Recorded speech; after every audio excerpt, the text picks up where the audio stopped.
Bismillahirrahmanirrahim. Assalamualaikum warahmatullahi wabarakatuh. Selamat pagi Sobat Muardiwai yang ada di seluruh Indonesia.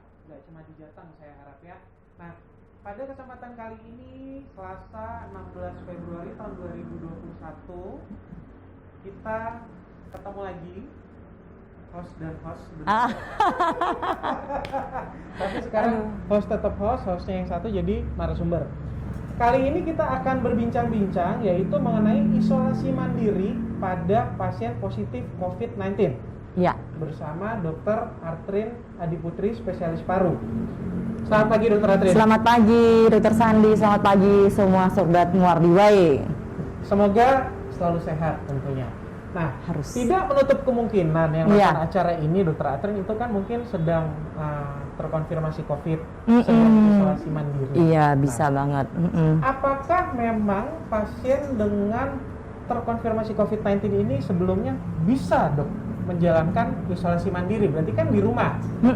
Sedangkan mungkin stigma masyarakat bukannya orang dengan COVID itu biasanya dijemput ambulan. Oh iya, harus dibawa gitu ya ke rumah sakit gitu ya dok ya. Oke, jadi tidak harus ternyata dok seperti itu ya. Mungkin ini kan kita sudah setahun ya dok ya, sudah setahun. Udah setahun ya, ada pandemi COVID masuk ke negara kita terutama ya. Jadi saya rasa sebenarnya masyarakat sudah lebih pintar dan memahami saat ini. Mungkin dulu stigma-stigma yang COVID dan sebagainya ya, walaupun sekarang mungkin masih ada, tetapi saya yakin dengan edukasi dari Muardiwai ya kan, kita sudah sering menyampaikan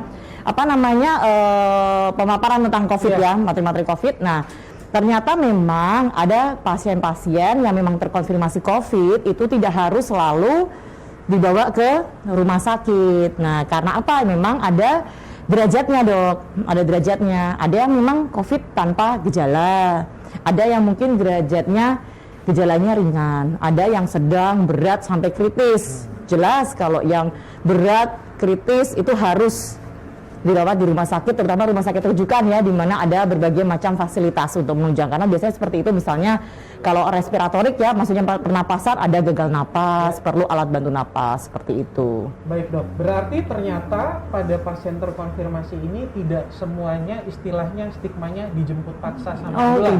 Tidak. Oke dok, yang pertama ini kan tentunya sebelum pasien atau sebelum kita screening, tentunya kan ada yang mendasari kenapa kita screening itu kan sepertinya screening itu terbagi menjadi dua. Memang screening rutin, mungkin ada beberapa masyarakat juga yang sudah aware, yang sudah peduli dengan lingkungan terutama okay? Yang kedua memang karena tracing. Tracing itu berarti kan riwayat kontak, atau mungkin yang kedua ini karena beralasan saya kemarin agak nggak enak badan, saya kemarin tidak bisa jadi hidup, ada keluhan ya, ada keluhan gitu. Dari dua alasan ini dok, iya kan, yang satu screening, yang satu tadi dengan keluhan atau kontak. Iya. Sebenarnya sebelum melakukan swab test PCR lah ya dok ya, itu ada yang perlu dipersiapkan nggak dok menghadapi nanti saya ini hasilnya positif apa negatif gitu. Oke. Jadi gini ya, tadi kalau misalnya Dokter Sandiri sudah menyebutkan ya, ada orang yang melakukan pemeriksaan diagnostik swab ya, terutama karena ada beberapa macam alasan. Jadi gini, kalau misalnya misalnya ada yang aware karena terkait pekerjaan terutama ya, ada yang memang dia itu bekerjaannya berkaitan dengan banyak orang ya, atau sering keluar kota mungkin ya. Nah, ada yang mau aware setiap misalnya menentukan saya mau setiap berapa minggu sekali mau swab, itu silahkan saja ya, sah-sah saja ya. Atau ada yang mungkin enggak, nanti aja kalau misalnya saya ada keluhan gejala, itu juga bisa. Tetapi pada prinsipnya yang penting adalah kita menyadari dulu gitu ya, resikonya bagaimana. Tetap harus apapun itu protokol kesehatan tetap dilakukan. Pun mungkin pekerjaan saya juga nggak terlalu aja, saya cuma di dalam ruangan, nggak gimana-gimana, nggak ketemu orang banyak, bukan berarti akhirnya seenaknya juga tidak. Tetap semuanya harus melakukan protokol kesehatan. Kalau bekerja ya, itu tetap pakai masker. Walaupun kesannya kita bekerja di dalam ruangan yang kesannya sendiri mungkin ya, nggak terlalu banyak orang. ya tetap bagaimanapun pakai masker. Bukan apa, karena pasti tetaplah kita berinteraksi dengan orang. Mungkin ada orang yang masuk walaupun cuma sebentar dan lain sebagainya ya. Atau mungkin sebelumnya ruangan itu sebelum kita datang ada yang masuk dan lain sebagainya. Jadi resiko-resiko itu tetap ada. Terus kemudian kalau pas mau pulang ke rumah ya tetap ganti baju dulu, bersih-bersih dulu sebelum bertemu dengan keluarga yang lain ya. Tetap seperti itu. Nah, jadi harapannya dengan kita melakukan protokol kesehatan seperti itu paling tidak sudah mengurangi resiko, jelas. Nah terus kemudian kalau nanti ternyata ternyata saya habis perjalanan nih, gitu kontak banyak orang, saya merasa nggak aman, jangan sampai nanti monggo boleh mau langsung misalnya oh ya saya mau lakukan swab misalnya ya, sekedar screening bisa, atau mungkin tidak saya mau bisa juga karantina dok pilihannya. Karantina mandiri selama 14 hari memang ya. Saya tak misah dulu sama keluarga, misalnya sama suami, istri enggak lah tidur sekamar, sama anak-anak janganlah peluk-peluk, cium-cium dulu misalnya seperti itu ya. Tetapi mungkin sekarang kan ada pilihan memang ya, maksudnya kadang orang 14 hari mengkarantina diri itu memang juga agak susah ya kan, karena kan pengennya yuk tetap beraktivitas seperti biasa, tetap berkumpul. Ada pilihan-pilihannya misalnya sekarang pun ada swab antigen ya dok, tidak harus langsung swab PCR ya, walaupun tetap ya golden standardnya kita masih memakai swab PCR, tetapi misalnya untuk masalah screening bisalah dilakukan dengan swab antigen, itu bisa menjadi pilihan ya. Swab antigen menjadi pilihan apabila memang kita tidak ada keluhan, kita hanya screening, misalnya swab antigennya negatif, oh ya sudah gitu. Tetapi hati-hati apabila memang kita mungkin tidak ada keluhan, tetapi kita ini memang ada riwayat kontak erat banget sama seseorang yang akhirnya terdiagnosis positif COVID, ya kan? Kita harus aware. Mungkin sekarang jangan, mungkin nanti perlu diulang lagi swab antigennya. Ada rentang waktu tertentu, misalnya 5 sampai misalnya nih ya, paling tidak sekitar seminggu lagi kita cek lah gitu ya, entah itu swab antigen atau mungkin mau langsung swab PCR silahkan. Tetapi kalau begitu ada keluhan, misalnya ada keluhan ya, keluhan apapun kecil, saya kok batuk pilek kecil nggak enak, ada demam-demam dikit, atau mungkin ada kehilangan penciuman atau yang disebut dengan anosmia ya, itu swab antigen saya negatif, wah tidak bisa langsung oh saya berarti bukan COVID, itu tidak bisa. Jadi tetap harus lanjut ke pemeriksaan swab PCR begitu. Karena sudah timbul gejala. Iya, karena sudah timbul gejala. Terkait juga COVID ini sudah kita sama-sama sudah melihat di media bahwa sudah mulai mendekat ke lingkungan, mungkin yang sebelumnya lingkungan kantor, lingkungan tetangga, sekarang sudah merambah ke lingkungan keluarga. Iya benar dok. Tentunya banyak juga pasti, aduh saya kontak namanya keluarga itu kan pasti kontak si A, si B yang benar-benar lingkaran paling kecil ya dok. Iya benar. Anggaplah positif. Ya, sesuai tema kita nih dok. Tapi ternyata setelah positif tadi, anggaplah dia screening, itu kan tentunya bervariasi. Tadi dokter Atrin bilang ada yang bergejala sampai tidak bergejala. Iya. Sesuai judul kali ini kan kita berarti misalnya terkonfirmasi benar-benar tanpa gejala. Iya. Terus isolasi mandiri nih dok. Iya. Apakah isolasi mandiri ini memang sudah ada pedomannya atau memang baru sekedar kata-kata saja dok? Oh iya, pedomannya ada dok, jelas ya. Jadi pedoman tuh dari pemerintah ya, itu udah ada pedoman dari Kemkes ataupun dari organisasi dari 5 profesi. Ya 5 profesi itu ada dari dokter spesialis paru, penyakit dalam, jantung, kemudian anestesi dan anak ya.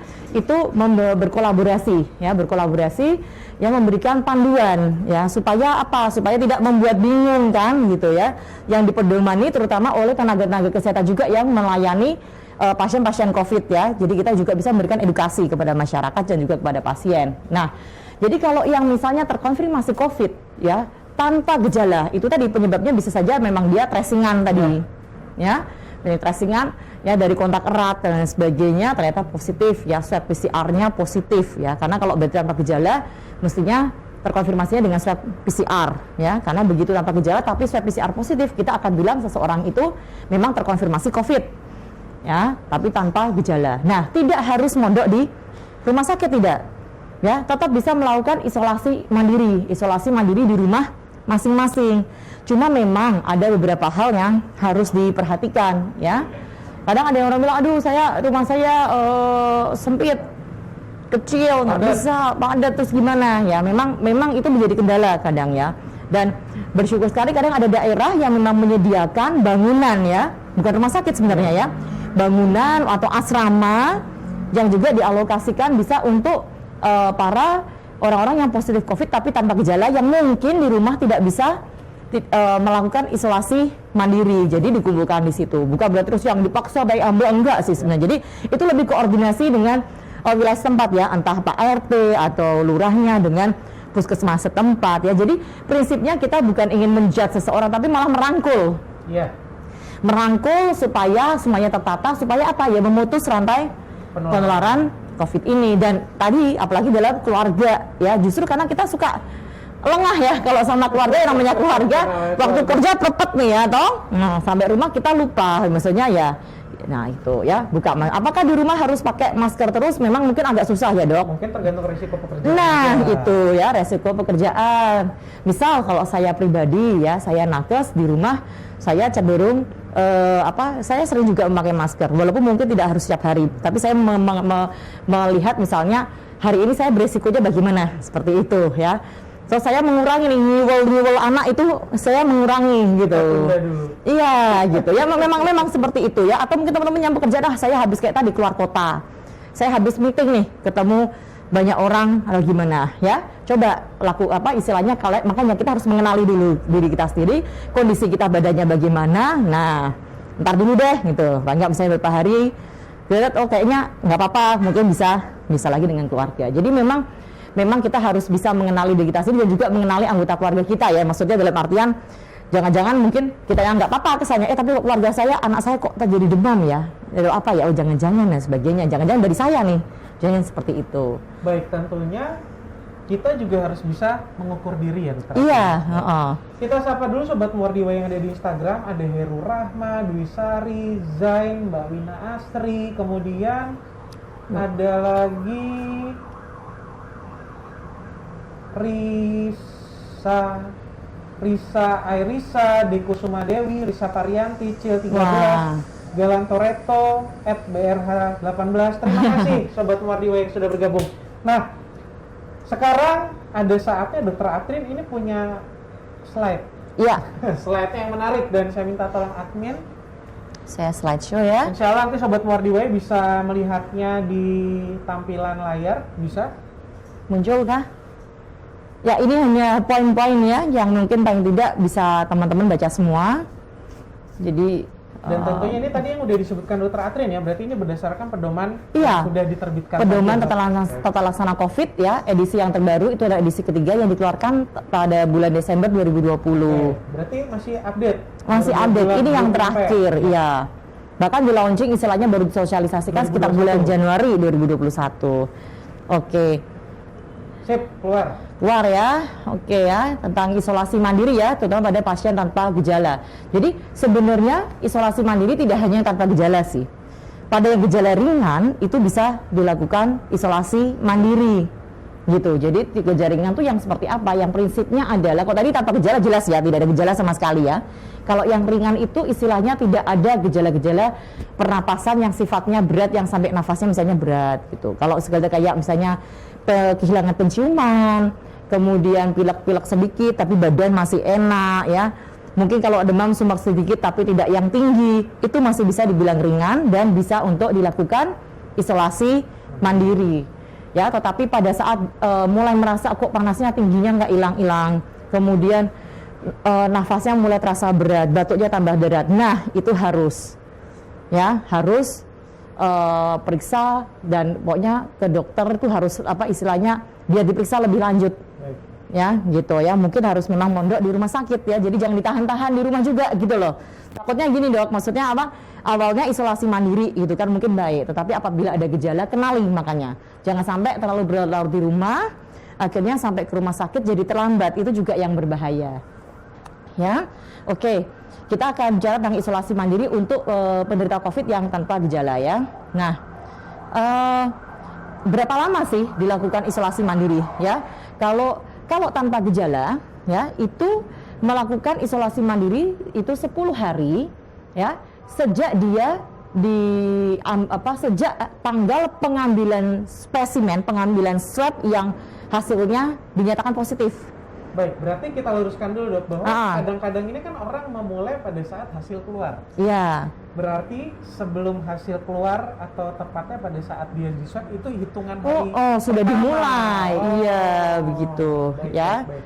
Karena kan walaupun hasilnya mungkin 2-3 hari misal ya, sebenarnya kan pengambilan sampelnya kan udah yang 2-3 hari sebelumnya itu. Jadi dihitung dari saat pengambilan swabnya itu, spesimennya itu ya. Berarti kalau dianalogikan ngambil swab tanggal 10, hasilnya itu keluar tanggal 13 lah dok. Hitungannya mulai tanggal 10 plus 14. Plus 10 kalau tanpa gejala. Kalau tanpa gejala 10 plus 10. Jadi tanggal 20 sama itu ya. Kasarnya begitu ya. Oke, karena memang akan susah karena kenapa patokannya itu karena tidak ada gejala kan? Terus kemudian memang hasil yang bisa kita melakukan swab ya, berarti ini swab PCR seharusnya kalau tanpa gejala sampai positif. Karena kalau misalnya tanpa gejala kita swab antigen dan positif ya, itu tetap harus dilanjutkan dengan swab PCR gitu, karena dianggap belum gong gitu dia. Tanpa gejala kalau swab antigennya positif tetap harus dicek swab PCR ya. Nah, terus kemudian hasilnya yang positif ini pasti nanti biasanya dari dinas kesehatan setempat juga akan terlapor. Kemudian akan sampai hasilnya ke puskesmas. Nah, tetapi memang lebih cepat lagi kalau kita sendiri juga akan melapor ke fasilitas kesehatan terdekat bahwa ini loh, saya ada hasil swab positif, tapi saya tanpa gejala gitu. Ya, bisa dilakukan isolasi mandiri. Bukan apa, jangan takut untuk lapor-lapor. Ini bukan masalah terus nanti istilahnya takut dikucilkan dan sebagainya. Justru maksudnya untuk dibantu ya pengawasannya, karena takutnya kalau ada apa-apa atau mungkin tiba-tiba berapa hari kemudian timbul gejala lah, maka akan ada penanganan lebih lanjut gitu loh ya. Nah, terus ke lingkungan saya rasa juga harus dilaporkan, bukan berarti jangan sampai takut gejala, tapi malah justru dibantu. Misal, gimana nih untuk mempersiapkan, kan ada yang kalau program misalnya kayak di Jawa Tengah dia Jogotongo misalnya istilahnya ya, Jogotongo, jadi biar bersatu padu gitu, malah dibantu ya. Atau misalnya mungkin rumah saya fasilitasnya susah nih untuk isolasi mandiri, nah makanya biar juga dipikirkan bersama gitu ya oleh lingkungan setempat atau mungkin oleh fasilitas kesehatan juga. Ya sudah, misalnya ada nih kita punya asrama yang memang bisa menampung orang-orang yang tanpa gejala. Misalnya kalau kita di Solo ini ada asrama Donohudan. Iya, misalnya seperti itu ya, bisa ke situ. Terus atau mungkin ada juga wilayah yang misalnya punya kayak entah balai desa atau apa yang bisa dipakai misalnya. Nah, itu kan maksud saya itu akan sangat membantu sekali. Jadi istilahnya kita lapor bukan dalam artian apa-apa, tetapi supaya lebih malah membantu sekali ya. Jadi nggak sendiri gitu loh, jangan sampai terpuruk sih, aduh saya pusing gitu, enggak, karena pasti banyak yang akan membantu ya. Dan nanti misalnya syukur dalam 10 hari itu tidak ada keluhan apa-apa, tetap sehat ya, lapor setelah selesai isolasi mandiri, lapor kembali ke puskesmas gitu, supaya apa? Bisa dinyatakan bahwa ini memang sudah sembuh. Perlu swab lagi tidak perlu. Tidak perlu. Karena bagaimanapun ini masa, katakanlah memang kalau ada virus itu selama rentang waktu ini tanpa gejala sudah mati virusnya. Ya. Jadi tidak perlu swab lagi, dan dari fasilitas kesehatan itu bisa mengeluarkan surat pernyataan bahwa seseorang tersebut sudah selesai isolasi mandiri dan bisa melakukan aktivitas seperti biasa. Baik. Gitu ya. Oke, terus kemudian apa yang harus dilakukan ya untuk para penderita COVID-19 yang bisa isolasi mandiri? Jadi pakai masker ya, misalnya di rumah nih. Syukur misalnya rumahnya ada beberapa kamar ya. Dipisahkan, jadi tidurnya pisah dulu ya.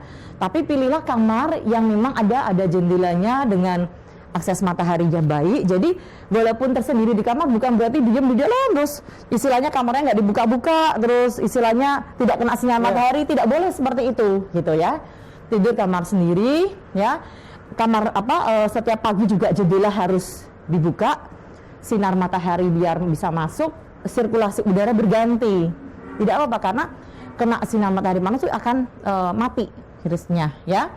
Kemudian tetap lakukan prosedur cuci tangan, protokol kesehatan tetap ya, cuci tangan sering mungkin ya, jaga jarak dulu dengan keluarga, makannya misah dulu, jangan bareng-bareng, cenderung kalau makan pasti kita akan melepas masker kan.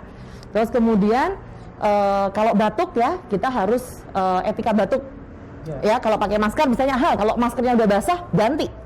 Kalau lupa bisa di scroll lagi di rekaman Instagram kita Oh, di iya. YouTube itu tahun 2000. Oh. Aktornya ada nih. Iya, ini benar-benar loh. Untuk buat sobat Mordiwai Itu boleh. pas awal-awal banget ya dok, awal-awal banget ya. Maret kalau nggak Iya, salah, sekitar itu benar dok. 2020. Jadi Yap. buat teman-teman yang pengen lihat lagi gimana etika batuk dengan benar, itu bisa di scroll ke bawah. Jangan lupa subscribe sebelumnya. Jadi ingat Catherine. take-nya berkulang-ulang waktu itu, aduh setengah mati bikinnya ya. Nah, kita sapa dulu Dokter Atri, sobat Mordiwai yang ada di Instagram. Ini kebetulan sudah mulai ada pertanyaan. Tadi Oke. Dok, apa gejala utama terpapar COVID hilang penciuman? Kebetulan saya penyintas autoimun dan punya bronkitis, asma, dan sinusitis. Apakah kondisi itu sangat rentan, Dok? Halo Mbak Wina, Asri ya. Ya, gejala utama, kalau dibilang gejala utama, bukan gejala utama ya, tetapi memang pada saat ini khas gitu, ya khas. Jadi memang seharusnya kehilangan penciuman ini bukan gejala yang baru muncul sekarang ini. Istilah gejala kehilangan penciuman dari zaman-zaman dulu sudah ada ya dok ya sebenarnya. Tetapi memang penyebabnya biasanya misalnya ada orang yang seperti ya kayak orang pilek yang sinusitis berulang, atau mungkin ada rinitis ya, terus mungkin istilahnya ada yang kayak konka tuh apa istilahnya ya, jadi hipertrofi konka ya itu istilahnya ada di anatomi hidungnya ada sesuatu, ada pembesaran, pembengkakan, itu bisa mengganggu ya. Nah cuma pada pandemi ini ya, yang zamannya COVID ini, dimana istilahnya kalau kita katakanlah biasanya tidak punya riwayat-riwayat seperti itu, kita lihat kok ternyata kehilangan penciuman. Nah itu menjadi emang sangat khas sekali untuk COVID ya. Tetapi bukan berarti semua pasien COVID pasti ada anosmia, itu tidak gitu ya. Itu tidak, gejala memang macam-macam. Tetapi katakanlah kalau orang walaupun nggak ada gejala tapi aku nggak kenal tapi kok aku kehilangan penciuman ya, waduh itu sudah sangat besar sekali kecenderungannya arahnya ke COVID-19. Jadi periksa, maksudnya periksa swab untuk diagnostik benar nggak sih seperti itu ya. Itu merupakan tanda awal tadi ya dok, tanda awal yang memang tidak semuanya tetapi bisa menjadi suatu prosedur kewaspadaan ya dok. Iya, ya. Nah untuk Mbak Wina sendiri ya sebagai penyintas autoimun, kemudian bronkitis, asma, sinusitis, memang sangat rentan jelas. Makanya ya benar-benar jaga kesehatan ya. Tetap harus terkontrol semuanya. Jadi siapapun yang punya penyakit penyerta apapun, ya mau itu asma, ada yang mungkin diabetes, ada hipertensi ya, itu usahakan semuanya harus tetap terkontrol. Karena kalau nggak terkontrol nanti akan lebih mudah gitu ya. Jadi mungkin kalau Mbak Bina memang lebih hati-hati, misalnya pakai masker kalau keluar ya, terus hand hygiene-nya harus baik ya. Terus kalau nggak penting-penting banget ya nggak usah pergi jalan-jalan kemana, makan di tempat luar, seperti itu Mbak Wina ya. Tetap protokol kesehatan dan jaga pola hidup sehat yang Mbak Wina saya yakin pasti sudah lakukan selama ini, tetap dilanjutkan gitu aja. Baik, berarti tentunya adalah lagi-lagi kalau saya selalu berprinsip jaga diri, jaga keluarga, jaga lingkungan ya. Iya. Karena rasa kepedulian tersebut memang dimulai dari diri. Iya benar. Yang tentunya efek paling dekat adalah lingkungan keluarga. Yes. Dan tentunya lingkungan Iya. di sekitaran tetangga. Jadi dengan menjaga diri kita juga menjaga orang lain. Ya, itu. Nah ini ada pertanyaan lagi dok. Sebelum lanjut ke slide nih dok. Iya. Dok, kalau dengan gejala ringan, hilang rasa dan aroma ya ini. Iya. Isoman di rumah itu tetap aman, dan kapan dikatakan urgent ke RS, vitamin and obat untuk OTG dan gejala ringan apakah sama? Mungkin habis ini ada di slide dokter. Iya, Patria. ya. Nanti ya kita simak lagi. Kalau aman. Nanti untuk selanjutnya nanti bisa kita bahas. Oke. Nah, dok, sekarang kalau ngomong tentang isoman nih, isolasi mandiri nih. Dokter Atin tadi udah nyebutkan harus pakai masker, protokol kesehatan lah intinya. Terus sekarang juga rame juga orang-orang ini di media menyebutkan bahwa survival kit salah satunya adalah saturasi oksigen. Iya. Iya kan dok? Yang sekarang mungkin gampang didapatnya, sudah relatif terjangkau. Iya. Masker tadi wajib, cuci tangan wajib, sirkulasi terbuka wajib. Yes. Seberapa penting si oksigen saturasi ini dok? Ya. Saturasi oksigen ya bisa juga menjadi panduan sih ya, penting. Tapi bukan berarti diwajibkan semua orang harusnya tidak ya. Tapi apabila ada yang misalnya mau, udahlah saya beli, itu silakan. Cuma hati-hati, itu hanya alat bantu ya, alat bantu dengan sensitivitasnya juga kadang-kadang per alat beda-beda ya, dengan berbagai macam merek ya. Apakah 100% bagus, tapi bisa menjadi apa ya, awareness silahkan gitu ya. Kadang kalau misalnya, karena memang ya cenderung orang pada COVID yang memang kena COVID ya misalnya itu tidak selalu merasakan sesak nafas, tapi ternyata kok saturasinya menurun gitu. Nah itu mungkin bisa menjadi kalau memang punya saturasi itu memang banyak bisa jadi awal lah untuk awarenessnya. Oh kok menurun ya, saya harus periksa. Tapi bukan berarti harus percaya 100% dalam artian begitu ya. Tetap harus ada cross check kalau Anda menemukan ternyata kok saturasi saya misalnya di bawah 95 dengan tanpa bantuan oksigen ya, istilahnya dengan oksigen ruangan gitu ya. Tapi bukan berarti semuanya sekarang harus beli semua, tidak seperti itu ya. Tentunya harus percaya sama keadaan diri sendiri. Iya. Kita sebutnya mungkin klinis. Iya, klinis. Isoman mungkin kebetulan saya pernah merasakannya bahwa memang di saat isoman itu mungkin moodnya beda ya dok dibanding di rumah sakit. Lebih apa ya? Secara psikis ya. Isoman itu lebih ya kalau udah di rumah sakit itu udah stres lah ya. Tentunya sebelumnya harus mengukur diri. Iya. Ya kan? Jadi memang kalau memang tadi pertanyaannya mungkin saya lanjutkan nih dok. Isoman boleh nggak kalau misalnya merasa badannya sehat-sehat saja, boleh ya dok ya? Gitu. Oke. Nah kemudian dok, tadi dokter bilang kan 10 hari kemudian bisa sambil dipantau oleh FKTP. Iya. Yang saya rasakan juga waktu itu saya di Puskesmas Mojolaban sih orangnya follow up dok. Bagus. Yang, memang kepeduliannya juga baik. Jadi kemudian rame nih di media dok, bahwa ada di salah satu media bahwa menyebutkan tentang ICU yang penuh, fasilitas kesehatan penuh. Gitu. Terkait mungkin teman-teman yang sedang isoman juga punya ketakutan nih dok. Harus gimana menyikapinya dok? Mungkin dokter Atrin juga tahu akhir-akhir bahwa ada media yang memang melaporkan realita bahwa di salah satu kota besar itu ICU-nya penuh, ke rumah sakit mungkin aksesnya juga harus di IGD dulu.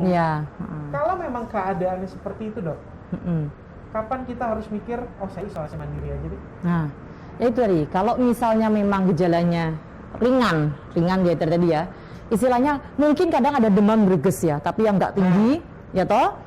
Terus kemudian monggo, biasanya orang pasti akan minta cari pereda demam ya, misalnya paracetamol, katakanlah ya. Misalnya saya minum paracetamol kok terus sudah enak, nggak balik ya sudah, itu nggak masalah. Dan saya tidak yang merasa nafasnya paling nggak terasa berat. Terus kemudian batuknya juga mungkin ada batuk tapi biasa, itu mungkin masih bisa isolasi mandiri. Tetapi tetap itu tadi, saat Anda melakukan isolasi mandiri terkonfirmasi COVID, tetap itu lapor. Bukan apa, jadi pada saat keadaan awal Anda, itu akan dokter menentukan. Jadi gini, isolasi mandiri itu hati-hati ya, hati-hati begini. Yang sebaiknya yang menentukan saya isolasi mandiri atau tidak juga harus dengan konsultasi ke dokter. Begitu. Jadi bukan yang saya positif, oh yaudah saya langsung isolasi mandiri aja gitu. Maksudnya memang pasien mempunyai hak ya. Maksudnya sekali lagi di sini pasien istilahnya mau kita kalah di rumah sakit tindakan apapun, pasien memiliki hak untuk menolak atau tidak ya kan, menyetujui atau tidak. Tetapi dalam artian di sini bukannya berarti isolasi mandiri itu bisa seenaknya. Misalnya udah saya isolasi mandiri saja. Oh tidak bisa seperti itu karena bukan apa Pak, ini untuk kebaikan pasien sendiri gitu loh. Jadi ACC untuk isolasi mandiri itu tetap disarankan dengan sangat sekali bahwa pasien itu lapor dulu, gitu loh, lapor terus kemudian berdiskusi kan dengan dokternya, misalnya oh gini, oh ya bisa nih isolasi mandiri, bisa nggak dok ya, oke, baik dok saya isolasi mandiri saja misalnya, tapi dokter mas, tapi kalau misalnya dokter bilang aduh ini jangan deh, ini mendingan dirawat dulu karena bahaya gini nih, ya harus nurut maksud saya begitu. Jangan yang enggak dok saya isolasi mandiri aja gini nih, takutnya bukan apa-apa karena begitu terjadi perburukan. Nah, nanti akibatnya itu nanti malah membutuhkan tempat yang harus khusus seperti ICU dan lain sebagainya di mana itu susah ya kan kapasitasnya terbatas. Jadi maksud saya misalnya boleh lah, misalnya wah serem lah lihat kayak gitu takut, tapi takutnya itu bukan berarti malah jadi menyembunyikan apa yang dia rasa, tetapi justru karena takut, wah jangan sampai lah ya saya masuk ke ICU, jangan sampai saya kondisinya berat. Jadi harus terbuka. Maksudnya apa yang saya rasakan, saya konsultasikan, saya laporkan. Kalau memang masih bisa isolasi mandiri, isolasi mandiri. Terus kemudian ada rasa yang berubah nih, rasanya tambah nggak enak, lapor lagi gitu, Dok. Baik. Sekaligus ini mungkin menjawab pertanyaan dari dia Fatma Mom Aska. Setelah dinyatakan positif tadi, apa yang harus kita lakukan? Dokter Atin barusan sudah menjelaskan. Ya. Jadi prinsipnya lapor dulu ya, tergantung gejalanya. Kemudian Dok, positif. Ini pertanyaannya lanjutan lagi dari Mom Aska dia Fatma. Apakah harus swab lanjutan? Nah, setelah berapa hari? Kalau untuk yang gejala tadi tanpa gejala, kemudian bahkan gejala ringan, itu tidak perlu swab lanjutan untuk evaluasi ya. Yang penting selesai melakukan isolasi mandiri, misalnya isolasi mandiri ya, kalau ada gejala ringan plus bebas gejala demam ya, atau bebas terutama demam ya, itu 3 hari plus 3 hari bebas gejala. Jadi selanjutnya sudah habis itu bisa melakukan aktivitas masing-masing gitu. Baik Dok, berarti saya review. Kalau tanpa gejala tadi dari dia ambil swab 10 hari. Yes. Tetapi misalnya tanggal 10 saya di swab, saya anggaplah demam, tidak bisa mencium. Iya. 10 plus 3? Iya, plus 3 hari bebas gejala itu baru boleh dinyatakan aktif. Itulah gunanya makanya kita konsultasi ke dokter supaya apa, bisa ditentukan gitu. Oh, ini udah bebas gejala, ini begini dan sebagainya gitu. Baik. Nah, ini pertanyaan terakhir sebelum kita kembali ke slide, Dok. Dok, kenapa hasil rapid antigen negatif keesokan harinya swab PCR bisa positif? Apakah rapid antigen tidak valid atau virusnya belum terbaca? Ya, jadi gini, kalau rapid antigennya negatif, besoknya swab PCR bisa positif, bisa saja, ya. Karena gini, karena apa yang deteksi memang agak beda, ya. Kalau rapid antigen itu yang diperiksa adalah komponen protein dari virusnya itu, ya. Memang perlu waktu. Memang agak perlu waktu ya. Tetapi kalau swab PCR itu yang dibacakan adalah komponen DNA atau RNA dari virus gitu. Jadi pada saat katakanlah virusnya udah ada bodinya nemplok aja di badan kita ya, di saluran napas ya, saluran napas atas ya, mau 1-2 hari itu di swab aja bisa positif, maksudnya didapatkan gitu. Tapi kadang kalau swab antigen itu bisa masih negatif, itu bisa. Nah, oleh karena itu kenapa swab PCR itu menjadi istilahnya masih menjadi golden standard diagnosis untuk COVID-19. Nah, cuma memang adanya swab antigen memang sangat membantu sekali, Dok, gitu. Sangat membantu sekali karena hasilnya cepat dan sebagainya. Tetapi tetap kalau masalah validnya bukan berarti tidak valid, tidak. Cuma mungkin timingnya pada saat periksanya harus tepat ya. Juga di samping itu mau swab apapun ya, swab PCR atau swab antigen, tetap teknik pengambilan swabnya itu juga mempengaruhi ya. Terus kemudian terus handle atau apa istilahnya ya, handlingnya terhadap spesimennya juga harus benar karena kan dimasukkan ke viral transport media gitu ya, jangan sampai rusak dan lain sebagainya, itu juga mempengaruhi ya. Jadi bukan berarti swab antigen tidak valid, tidak, itu mungkin memang ya itu tadi, mungkin masanya untuk swab antigennya belum bisa terdeteksi, tetapi memang swab PCR itu memang cepat sekali, awal-awal juga sudah terdeteksi seperti itu. Baik, saya rasa jawaban dari Dokter Atri ini udah jelas sekali nih. Semoga Wirawan Barata ya bisa lega nih karena Dokter Atri menjelaskannya tadi jelas. Lanjut ke laptop. Oke, ya kita lanjut ya. Ini things to do ya kalau misalnya isoman di rumah ya. Tadi ya sampai etika batuk kan. Terus alat makan, minum, pakaian itu juga dicuci terpisah ya dari anggota keluarga yang lain. Berjemur tetap perlu ya. Jadi kalau misalnya mau keluar dari kamar menuju ke taman misalnya, melipir dikit lah, boleh melipir dikit. Terus dia di taman atau di halaman kecil nggak masalah, sendiri gitu ya. Yang lainnya jangan di situ dulu gitu kan. Berjemur 10-15 menit setiap harinya. Kalau pagi sebelum jam 9. Kalau sore setelah jam 3 sore ya. Kemudian nah, kalau ini Dok, ini dianjurkan di buku pedoman bahwa punya alat termometer. Ya, harus termometer ya. Sekarang banyak sekali dijualnya yang digital, yang cetik itu aja, yang dicepet di ketiak, boleh, nggak masalah ya. Bukan berarti yang harus tembak, cepet ketiak juga nggak masalah, tidak mahal ya. Itu ukur suhu 2 kali sehari, pagi sama malam ya. Normalnya suhu berapa, Dok? Suhu kalau suhu 36,5 sampai di bawah 37 itu masih normal, Dok. Kalau 37, ke atas sumber-sumber kita bilang ya. Gitu 37 ke atas sumber-sumber, apalagi sampai 38 ke atas, wah itu harus lapor ya, harus lapor. Nah, terus kemudian bisa monggo kumur-kumur. Ya, kumur-kumur ya, tapi bukan berarti harus setiap hari terusnya, tidak sih, karena kumur-kumur juga kalau terlalu sering juga bisa mengganggu flora normal di mulut sebenarnya ya.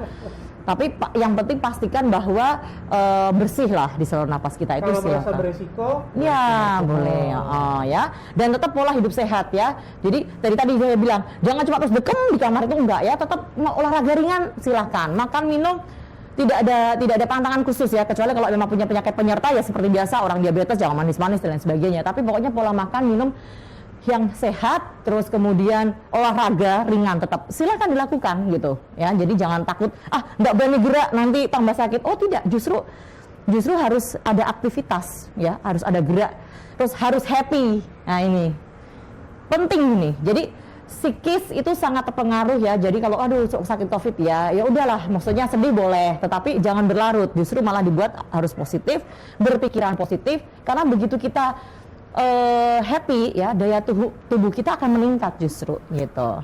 Berarti disarankan pada saat isolasi mandiri salah satu things to do-nya menjalankan hobi, Dok?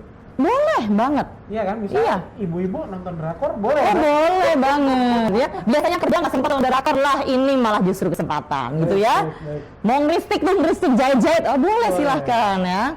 Oke, nah terus untuk lingkungannya bagaimana? Jelas ventilasi, cahaya, sirkulasi harus baik. Sebenarnya tidak hanya pas zaman COVID ini ya, seharusnya rumah yang sehat intinya ya ventilasi, sirkulasi udara, cahaya masuk itu harus baik. Apapun itu harusnya ya, untuk kesehatan apapun ya. Kemudian, nah kamar yang pasien tempat ditunggu itu juga harus dibersihkan ya. Monggo yang bersihkan mau pasiennya sendiri atau dibantu keluarga, tetapi mungkin pertama kali waktu mau dibersihkan dibuka dulu. Jadi yang keluarganya jangan langsung masuk ya, gitu. Terus kalau misalnya mau bantu bersihin, pakai masker.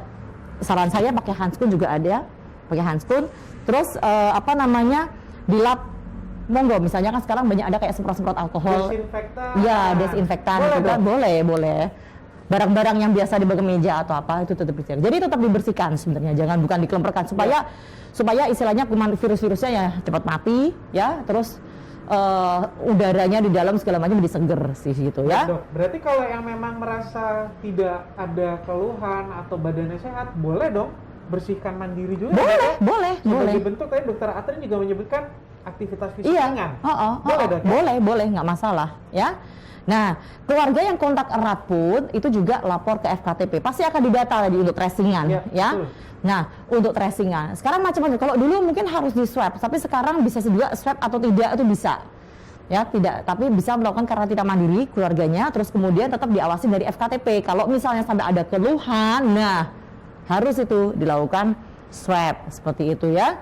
Terus kemudian keluarga yang di dalam rumah, satu rumah juga tetap sama protokol kesehatan, pakai masker, sering cuci tangan ya, jaga jarak dulu dengan yang sakit seperti itu ya. Tetap jaga pola hidup sehat. Terus kebersihan rumah secara umum juga harus baik, sirkulasi, ventilasi semuanya baik gitu. Oke. Nah, terus obat-obatannya apa? Tadi kan ada yang tanya itu. Iya kan, obat-obatannya apa ya? Kalau misalnya memang punya penyakit penyerta, tetap lanjutkan obat penyakit penyerta. Ya, jangan sampai yang asma silahkan tetap, yang diabetes silahkan ya, mau yang autoimun silahkan, pokoknya tetap dipakai karena harus terkontrol. Kemudian boleh mengkonsumsi vitamin C atau multivitamin. Oke, berarti suplemen dok? Iya, suplemen, apapun, vitamin D misalnya ya, atau suplemen lainnya. Ada yang sekarang mau pakai apa itu istilahnya OMAI, obat modern asli Indonesia. Itu ada, dan itu disebutkan di buku tata laksana COVID-19 5 organisasi profesi ini, itu disebutkan. Berarti kalau orang Jawa makan empon-empon boleh dok? Silahkan. Silahkan, nggak masalahnya. OMAI itu juga udah ada patennya, istilahnya ada kayak apa, istilah fornasnya katakanlah ya, khusus e-katalog itu tuh ada ya macam-macam, dari kayak apa ya macam, pokoknya itu dari brand-brand yang memang jamu-jamu yang di Indonesia ya, itu bisa, silahkan ya. Dan tentunya sudah tersertifikasi oleh BPOM. BPOM, jelas, ya benar ya. Jadi yang penting kalau isolasi mandiri ini penting juga melihat ya dok ya. Tadi dokter Atrin bilang vitamin C, vitamin D, ya, zinc. Iya, zinc. zinc. Di saat dok saya suplemennya harus seperti apa yang sudah disebutkan dokter? Iya. Selanjutnya, Tulis dan baca, iya bisa konsultasikan ke dokter yang tadi di FKTP. Misal multivitaminnya sudah mengandung lengkap nih dok, ada C, ada D, ada zinc. Oh ya sudah gitu ya. Tidak berlebih, yang penting. Tetapi tetap ada dikonsumsi. Dan ingat, Anda juga minum buah, sayur itu semuanya juga ada vitaminnya. Jadi jangan terlalu parno juga. Wah harus yang dosis tinggi, enggak juga gitu ya, enggak segitunya. Oke, karena vitamin itu juga nggak bisa di-endon gitu maksudnya ya. Kalau nggak kepake juga akan dibuang juga gitu kan. Jadi juga jangan yang terus apa-apa semuanya harus tinggi. Seperti itu ya. Itu sebenarnya. Kalau tanpa gejala memang tidak perlu obat-obatan khusus yang seperti antivirus. Antibiotik itu tidak. Nggak usah. Tetapi kalau yang di rumah misalnya gejala ringan, itu bisa ada pemberian antibiotik, itu ada disebutkan memang di buku panduan, atau antivirus itu bisa menjadi pilihan, tetapi itu atas keputusan dokter ya, melihat maksudnya tidak terus kita bisa beli sendiri, itu tidak, tetapi tetap harus atas resep dokter begitu. Berarti pada prinsipnya kadang-kadang sharing itu kan melalui medianya grup WhatsApp nih sekarang.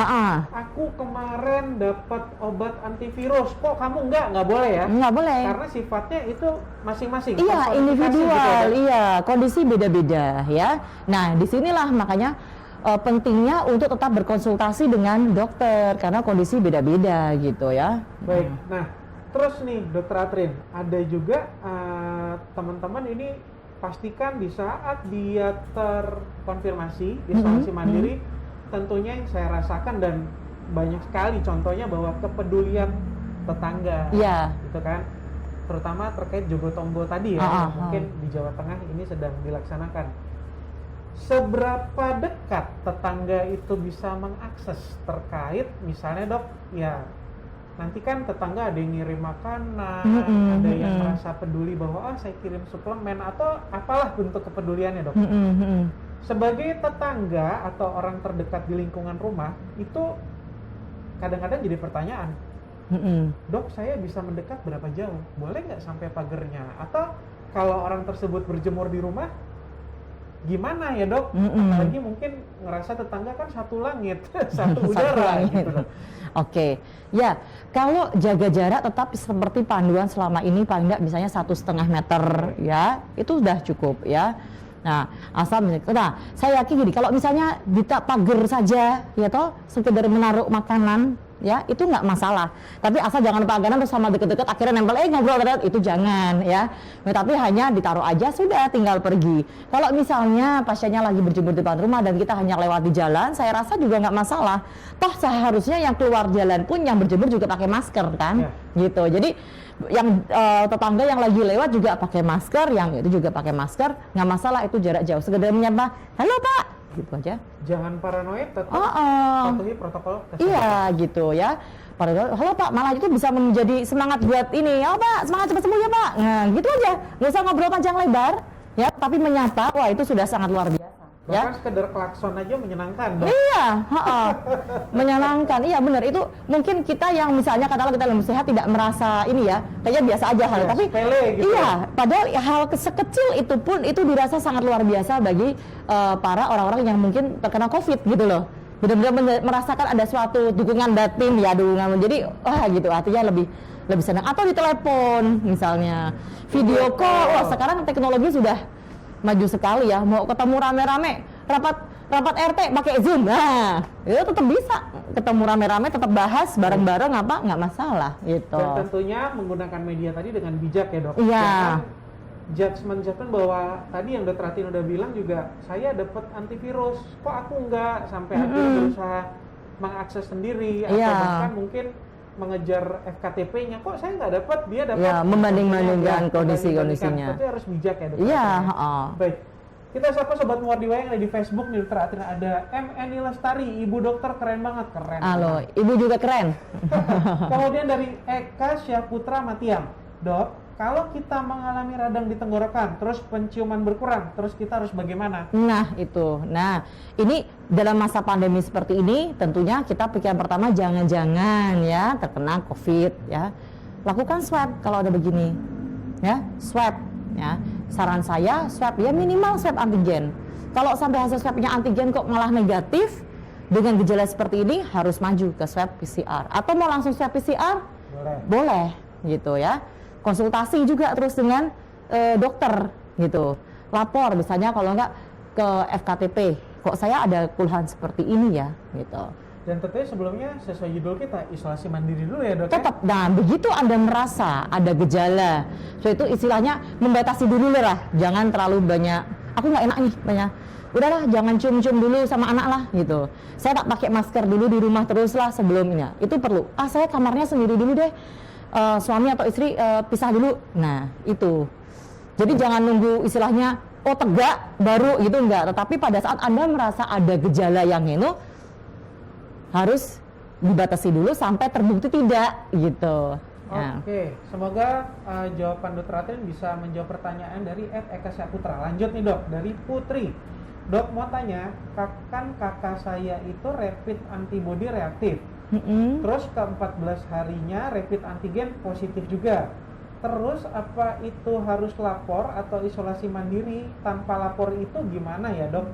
Ya, ini nah ini latar belakangnya sampai rapid antibody kemudian majukan berarti ada sesuatu ya, entah tracing atau ada keluhan ya kan.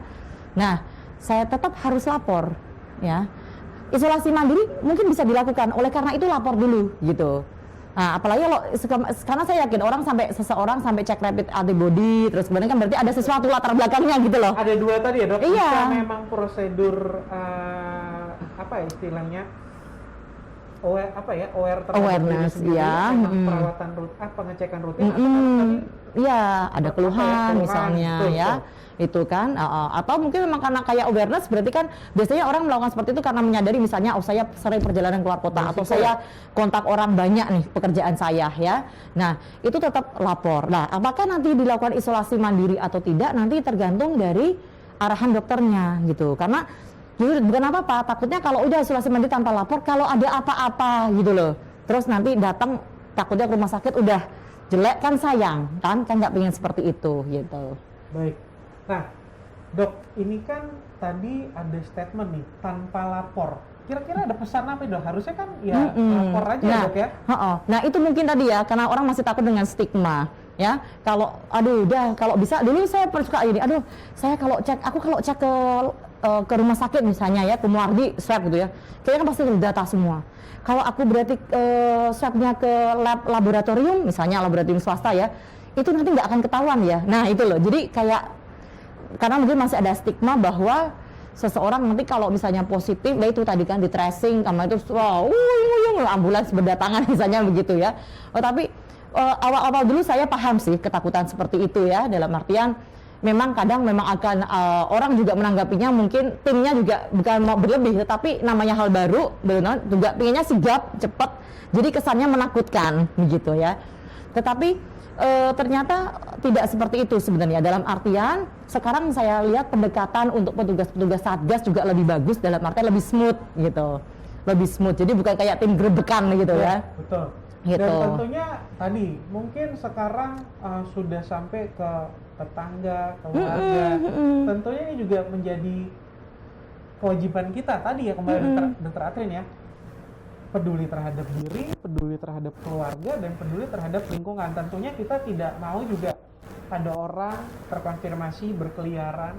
Iya. Itu kan secara tidak langsung memberi contoh kepada lingkungan terdekat. Iya, gitu ya, benar ya. Jadi kita sapa lagi Sobat Muardiwa yang ada di Instagram nih Dr. Atrin. Ada RSI Sultan Agung, saya tahu nih siapa oknumnya nih. Kemudian Indah Kurniawati, CLDY Putri, Sony Suwandi, terima kasih sudah bergabung, Suwoko Gali. Nah ini ada pertanyaan dari Sinta Dewi. Masih banyak perusahaan yang mengharuskan hari ke-14 untuk swab lagi dok, menunggu hasil negatif dulu baru boleh bekerja. Itu gimana dok? Terkait kebijakan. Nah begini ya, kalau kebijakan ini ya, panduan pedoman yang baik dilakukan oleh Kemkes maupun dari organisasi 5 profesi, bahkan dari WHO sebenarnya, apa yang ditetapkan oleh 5 organisasi profesi, Kemenkes itu kan juga mengacu dari WHO. Jadi membuat suatu panduan, suatu statement itu tidak sembarangan, semua ada dasarnya ya. Jadi dulu ya, kalau kita sedikit flashback ya, memang dulu harus sampai swab negatif, tetapi ternyata penelitian kan terus berjalan ya, penelitian terus berjalan, kasus-kasus semakin banyak, akhirnya melihat bahwa ternyata setelah 14 hari itu memang kuman itu sebenarnya memang sudah mati.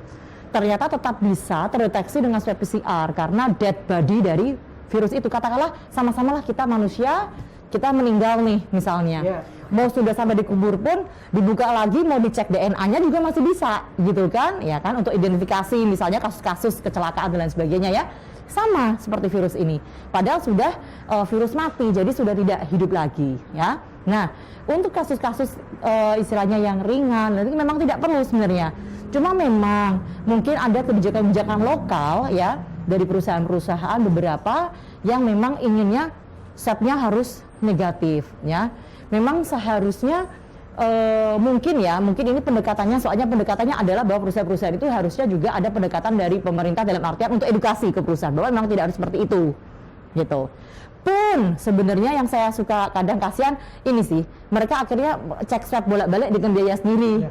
Nah, kalaupun mungkin ya memang perusahaan tersebut mewajibkan nggak bisa harus negatif, lebih baik kalau difasilitasi, kalau dari saya ya. Iya, win-win solution. Sebenarnya ya sudah kalau emang seperti itu, tapi difasilitasi gitu. Tapi kalau emang nggak bisa fasilitasi, sebenarnya memang di aturan tidak ada harusnya yang harus sampai swab negatif itu tidak ada gitu. Dan sebelumnya tentunya harus bisa mengukur diri ya dokter. Saya apa sudah sehat benar-benar? Ya, gitu ya. Kita sapa lagi sobat Muardiwa yang ada di Instagram, ada Putri Chan, Andai Kawati, Tirta Aliwafi, Monica Ayu Hapsari, dan ada pertanyaan lagi dok dari Wirawan Barata. Dok, apa yang terjadi kalau isolasi mandiri di rumah dan saturasi di bawah 95? Apakah yang bisa dilakukan untuk menaikkan saturasi oksigen? Ya. Yang pertama tetap lapor dulu ya, tetap lapor dulu ya, karena biar nanti akan dicek lebih lanjut. Jangan-jangan memang parunya sudah ada lesi pneumonianya yang berat, kalau seperti itu memang harus mondok. Tetapi istilahnya selama Anda misalnya isolasi mandiri di rumah bisa dilakukan latihan napas ya, latihan napas yang simple. Saya yakin semua orang bisa melakukan ya. Caranya mungkin saya menunjukkan dikit ya. Jadi ini latihan napas supaya istilahnya kekuatan otot napas kita menghirup udara juga semakin bagus. Jadi ambil napas dalam sambil diangkat tuh. Sambil diangkat ya, ambil napas dalam, tangannya ini. Jadi biar rangka-rangkanya ini juga ke angkat ya. Ambil napas dalam. Tahan sekuat Anda. Tahan napas. Tahan napas. Tahan napas ya. Jadi nggak cuma tangan tok gerak, tapi ikut ambil nafas dalam, tahan sekuat Anda. Kalau udah berat lepas pelan-pelan lewat mulut. Ya, lagi lakukan terus gini berulang-ulang selama 5-10 menit dan lakukan 5 kali sehari. Kalau misalnya teman-teman misalnya muslim paling gampang adalah setelah sholat. Nah, lakukan biar gampang aja ngingetnya ya, 5-10 menit. Itu pasien-pasien kami yang dirawat juga kita latih ringan seperti itu. Kadang dok, jadi batuk-batuk, ya sudah lepas. Sebenarnya pada saat kita menahan napas, tekanan dalam dada menjadi tinggi, itu batuk itu memaksa membuka alveoli, salah satu komponen paru yang paling kecil ya, membuka. Jadi pertamanya mungkin agak capek, aduh berat, tapi ternyata setelah dilakukan 2 hari ya, teratur, itu lama-lama enak ya dok, nafasnya lebih enteng. Nah, atau bisa juga tidur tengkurap ya. Tidur tengkurap, ganjal bantalnya kayak kita biasa itu, ganjal di dada gini, tengkurap, miring sambil mau baca bisa ya. Nonton drakor. Ya, sekuatnya. Kadang aduh pegel dah ini, ya udah biasa lagi gitu ya. Karena secara anatomi posisi paru itu istilahnya katakanlah lebih banyak gede di belakang. Jadi pada saat tidur tengkurap, parunya akan mengembang lebih bebas dan akhirnya saturasi akan naik gitu. Baik dok. Tadi kan ini udah diingetin waktunya 5 menit nih dok, sebelum sampai ke kata akhir. Tadi kan mungkin beberapa masyarakat menyiapkan saturasi oksigen, gitu ya dok ya. Nah, bagaimana dengan pemeriksaan fisik terkait berapa sih dok frekuensi nafas yang normal? Ya kan dok, kadang-kadang kita juga bisa menilai dari misalnya, oh saya nafas semenit sekian kali per menit, gitu kan. Berapa patokannya disebut sesak? Mungkin kita misalnya minta dinilai oleh istri atau orang terdekat di rumah, entah siapa ya. Tolong dong dihitung aku nafas semenit tuh berapa kali sih frekuensinya? Normalnya berapa dok? Ya normalnya paling enggak pokoknya 20 ya.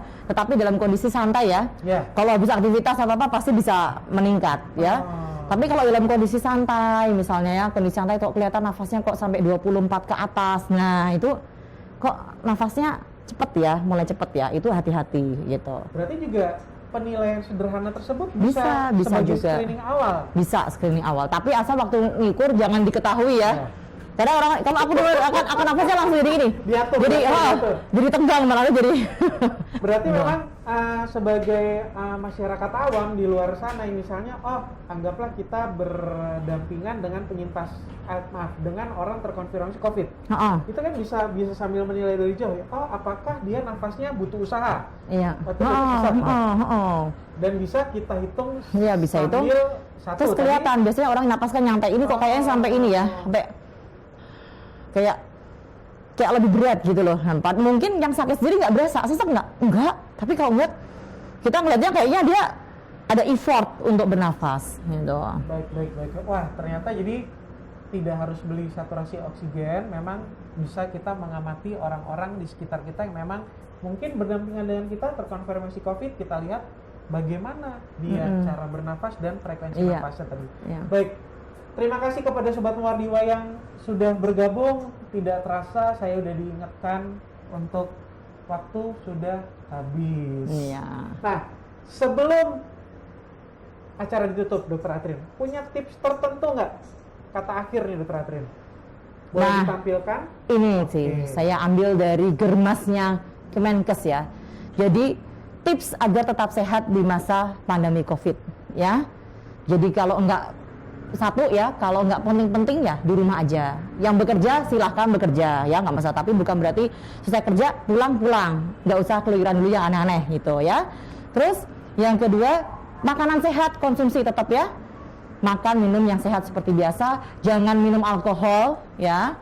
Terus minuman yang manis-manis bersoda terlalu bergula-gula juga kurangin dulu ya. Aktivitas fisik tetap harus ada. Aktivitas fisik itu sebenarnya olahraga ya. Jadi beda, orang kerja memang capek mungkin, tapi perlu ada olahraga juga ya. Atau mungkin yang di rumah saja paling tidak ada misalnya ibu rumah tangga ya, sebenarnya dengan menyapu, dengan itu juga aktivitas fisik juga, tapi sempatkan juga untuk yang gerak-gerak stretching olahraga gitu ya. Terus kemudian, nah ini yang untuk bekerja di rumah atau yang banyak duduknya ya, setiap duduk 30 menit istirahat. Jadi orang jangan bilang, saya tuh kalau kerja di depan komputer kok nggak ngapa-ngapain, tapi itu juga kaku.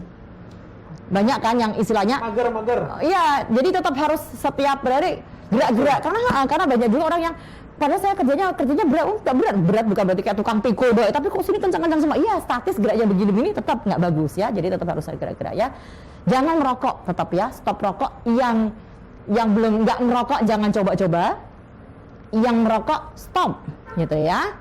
Oke, terus yang terakhir penting juga nih, jangan stres ya. Jangan stres ya. Terus kemudian kalau ada keluhan atau apa ya, jangan dipendem ya, bicarakan dengan orang terdekat. Silahkan keluarga Anda, sahabat Anda ya, saudara Anda, seperti itu ya. Terus saling menguatkan, ini tadi ya, kita harus memberikan support siapapun ya, orang yang terutama dalam kondisi COVID gini, orang yang terkena COVID, entah tetangga atau teman, kita kasih semangat ya, keluarga kita juga ya. Saya yakin kalau kita juga memberikan suatu positif untuk orang, misal suatu saat kita yang kena, saya yakin orang juga akan memberikan hal yang positif kepada kita ya. Berpikiran positif, tetap beribadah ya, berdoa, karena Tuhan bagaimanapun ya istilahnya yang benar-benar menentukan hidup kita ya, apapun itu, walaupun pertolongannya bukan berarti langsung turun dari atas, tapi lewat orang-orang di sekitar kita gitu ya. Terus kemudian harus rileks, pokoknya jangan cemas, dengerin musik, silakan apa yang membuat Anda senang, tadi kayak hobi. Iya, main gitar, main aja ya. Terus dengar dan ikuti anjuran pemerintah. Nah ini tadi ya, sesuai dengan pedoman. Jadi hati-hati dengan berita yang hoax-hoax yang bikin cemas dan lain sebagainya, nggak jelas, jangan diikuti. Tetapi ikutilah anjuran pemerintah yang memang resmi, seperti itu ya. Mengindahkan anjuran pemerintah, ikutin. Misalnya ada suatu daerah, ya sementara ini ada PSBB, pemerintahnya ikutin gitu ya. Saya yakin apa yang dibuat oleh pemerintah ya, memang pasti ada pro kontra ya, ada kelebihan, ada kekurangan, tetapi tidak ditentukan sembarangan ya. Semua itu, segala pedoman, segala anjuran itu pasti sudah dipikirkan masa-masa dan tidak dipikirkan hanya 1-2 orang, tetapi berbagai elemen di situ gitu. Itu aja pesan saya, pokoknya stay positif, stay healthy. Ya. Terima kasih Dokter Atrin. Tidak terasa akhirnya berakhir juga acara kita pada hari, dan tadi tips-tips dan segala yang sudah dipaparkan oleh Dokter Atrin Semoga bisa bermanfaat buat sobat Muwardi Wae yang ada di seluruh Indonesia. Terima kasih sudah menonton. Jangan lupa follow akun media sosial kami di Facebook, di Instagram, di YouTube. Jangan lupa like dan share ke seluruh dunia kalau perlu. Oh yes. Video-video yang sobat Muwardi Wae tonton di media sosial kami. Terima kasih. Assalamualaikum warahmatullahi wabarakatuh. Selamat siang.